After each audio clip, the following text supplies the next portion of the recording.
Shout out Q. Shout out Q.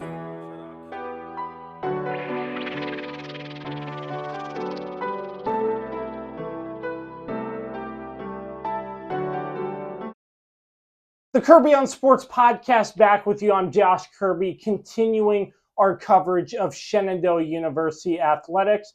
I'm now joined by the heads men's soccer coach of Shenandoah, Brandon Cates. First and foremost, appreciate your time, Coach. I know you're getting ready to start a new season come tomorrow morning, first day of practice.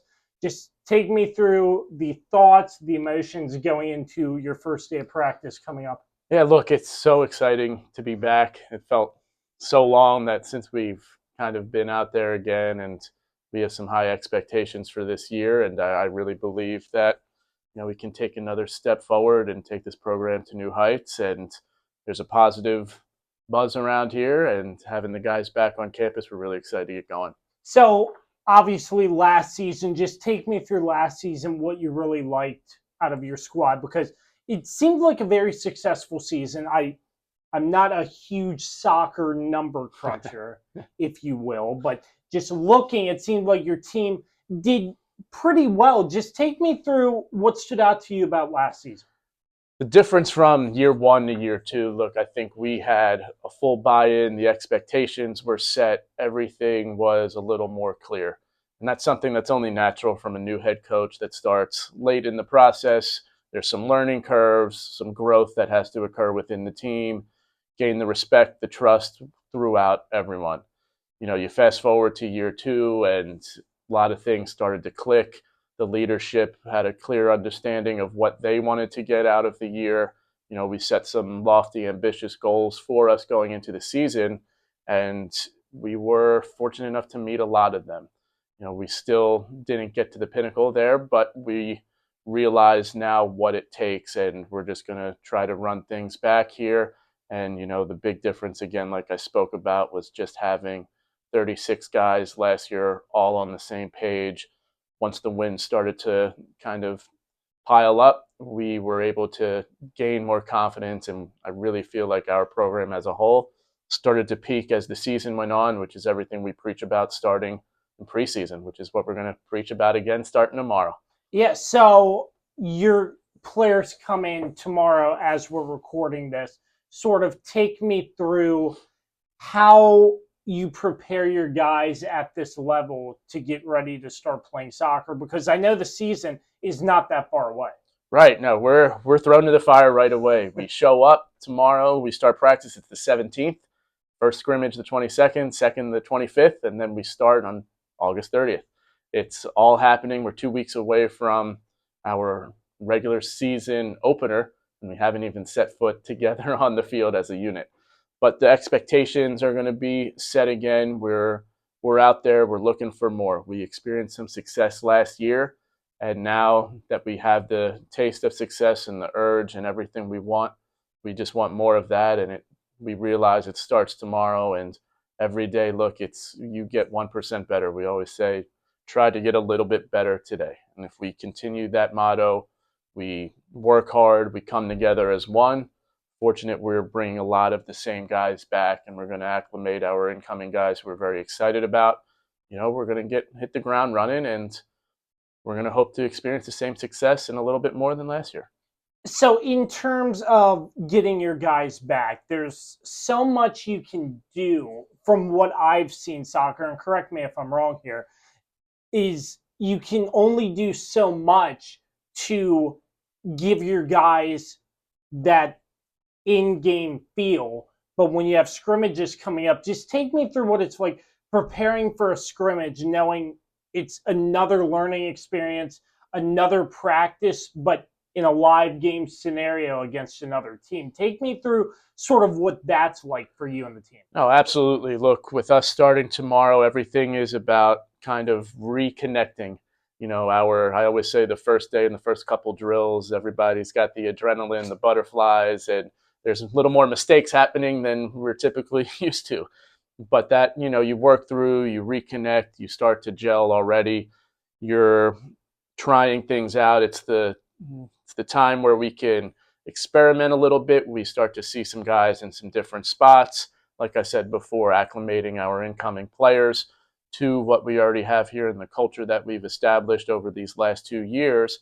It's something that we're excited about, and just continuing to work towards that match fitness and get yourself ready, knowing that, okay, we start the 17th, first day of scrimmage competition against somebody besides ourselves is the 22nd.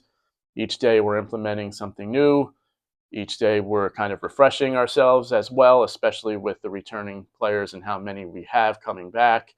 It's something that it's always just a gradual process, and that's part of the excitement. We're looking forward to it, and within those 2 days we're going to be getting a lot done and working towards, again, that match fitness. So within 2 weeks we're getting ourselves ready to play a regular season game. So the newcomers coming in, I would like to think you have sort of an advantage, at least in this area, because we were talking before how soccer in this area at the high schools are played in the spring.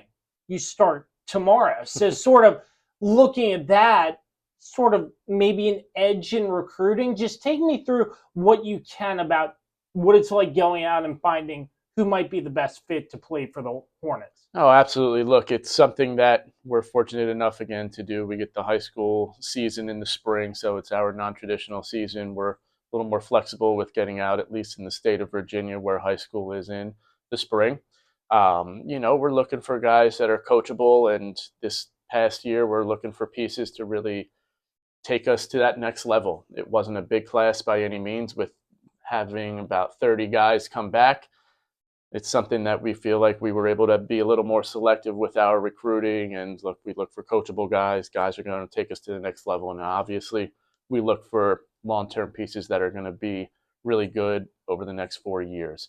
I'm really excited with the class coming in. It's a mix from a couple transfers to some first-year guys, and we really think that who we have coming in is going to help us out in the long and the short term. And with the season up and coming, how do you sort of evaluate in a timely manner, if you will, like where said player will be in such role, such fit? How do you figure that out between you and the staff going into the season that's coming up? As you mentioned, you're getting thrown into the fire, if you will. No, absolutely thrown into the fire. It's great to think of it that way. We understand it. We kind of embrace it by now. We're going to tape every practice that we do. We're going to play a lot of 11v11 to get our pieces in there, to understand the system we play, understand the style that we're going to go about throughout this upcoming season. It's something that we're evaluating right away. You hit the ground running on the field, but you hit the ground running with the evaluation piece and who we can plug in and how we can use them throughout the year. So obviously the ODAC, it seems to be trending that the ODAC is a very strong conference in all sports. Same with men's soccer. Sort of just take me through what you've seen in your 3 years within the competition, the ODAC within soccer. On any given day, anything could happen. It's really a competitive conference. That might be biased, but I think it's one of the top 5 toughest and best conferences throughout Division III in the country. We had 2 teams represent the NCAA tournament in each year that I've been a part of. Shenandoah here as the head coach, and it's a conference that, look, I thrive off the competitiveness and everything. With once ODAC play rolls around, there's no result, to be honest, that we look at that really surprises us. I've learned that every year it's all about the 90 minutes that we're playing against, whether it be someone that finished in last year or someone like a Washington and Lee who went to the Final Four. Every game throws something different at you, and we have to be prepared for everything. And I think that's just a part of a really strong conference where anything can happen. So take me through strategy here, Coach. I know maybe a little bit off topic here, but you play on the turf field where football plays. The speed of the ball, it's not grass, it's turf. Take me through what it's like, if there's any difference, game planning from playing on turf to natural grass or what have you. I know there must be some sort of thing going into that. Yeah, no, that's for sure a little bit of a difference. You see most teams we have on our schedule do play on the turf, but there are the few teams, especially within our conference, that do have grass. Preparing for a grass game is a little different. We're going to try to get on a grass field if we can leading up to it just to prepare ourselves.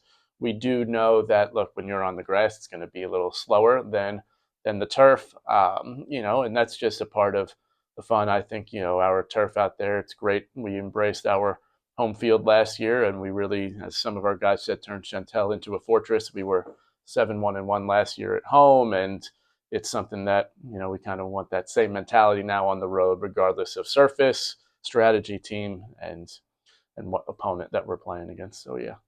So I know a lot of excitement with the school year coming up. I know it was advertised about a big social gathering within the Hornets community at Buzzins, I believe, and then they advertised your soccer scrimmage. I would hope, I'm not sure if you saw that, but I saw that. Hopefully you'd like to see those stands packed, even though it's a scrimmage. Oh, right? Absolutely. It'll be fun. We had our team meetings yesterday, and we're going through our preseason schedule, and I'm like, August 25th, you might have over 500 student athletes at your game. Might be the first time ever you have this many fans at your scrimmage. We hope to continue to pack the stand throughout the season, and I think we can create a really good atmosphere here, similar to when we hosted in the playoffs last year. It was such a fun atmosphere that I know our guys are going to remember throughout their time here. And maybe take us through one or two key points in the fun atmosphere you mentioned to our audience listening to this that might want to convince them to come out and watch a Hornets soccer game. Oh, no. I think it's such a fun atmosphere. The way we play a fun style. I always say we can score goals with the best of them. So, we're winning a lot at home. It's a fun atmosphere. We're a program that's trending in the right direction, and, we're going to continue to pile wins and be fun to watch, and we want to continue to kind of get men's soccer out there. Head coach of Shenandoah Hornets men's soccer, Brandon Cates, joining me here on the Kirby on Sports podcast.